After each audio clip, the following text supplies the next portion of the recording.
હવે આગળ વાત રાજકોટ સહકારી બેંકની ચૂંટણીનું પરિણામ જાહેર થઈ ચૂક્યું છે, જેમાં સંસ્કાર પેનલના સુફડા સાફ થઈ ગયા છે। મામા અને ભાણેજ વચ્ચે આ લડાઈ હતી, જેમાં મામા બાજી મારી ગયા છે। ભાણેજ કલ્પક મણિયારની સંસ્કાર પેનલની ભૂંડી હાર થઈ છે। 21 ડિરેક્ટરો માટેની ચૂંટણીમાં સહકાર પેનલના 6 ઉમેદવાર બિનહરીફ ચૂંટાયા હતા। બાકીના 15 બેઠક પર સહકાર પેનલના ઉમેદવારની જીત થઈ છે। કુલ મળી તમામ 21 ડિરેક્ટરો સહકાર પેનલના ચૂંટાયા છે। ચૂંટણીનું પરિણામ જાહેર થતાં જ રાજકોટ શહેર ભાજપના અગ્રણીઓ મતગણતરી સ્થળ ઉપર પહોંચ્યા હતા। વિજેતા ઉમેદવારને અભિનંદન પાઠવ્યા હતા।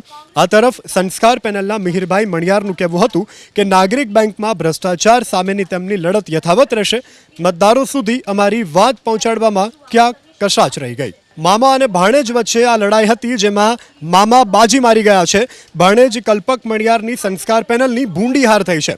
21 ડિરેક્ટરો માટેની ચૂંટણીમાં સહકાર પેનલના 6 ઉમેદવાર બિનહરીફ ચૂંટાયા હતા। બાકીના 15 બેઠક પર સહકાર પેનલના ઉમેદવારની જીત થઈ છે। કુલ મળી તમામ 21 ડિરેક્ટરો સહકાર પેનલના ચૂંટાયા છે। ચૂંટણીનું પરિણામ જાહેર થતાં જ રાજકોટ શહેર ભાજપના અગ્રણીઓ મતગણતરી સ્થળ ઉપર પહોંચ્યા હતા। વિજેતા ઉમેદવારને અભિનંદન પાઠવ્યા હતા। આ તરફ સંસ્કાર પેનલના મિહિરભાઈ મણિયારનું કહેવું હતું કે નાગરિક બેંકમાં ભ્રષ્ટાચાર સામેની તેમની લડત યથાવત રહેશે। મતદારો સુધી અમારી વાત પહોંચાડવામાં ક્યાંક કશાચ રહી ગઈ।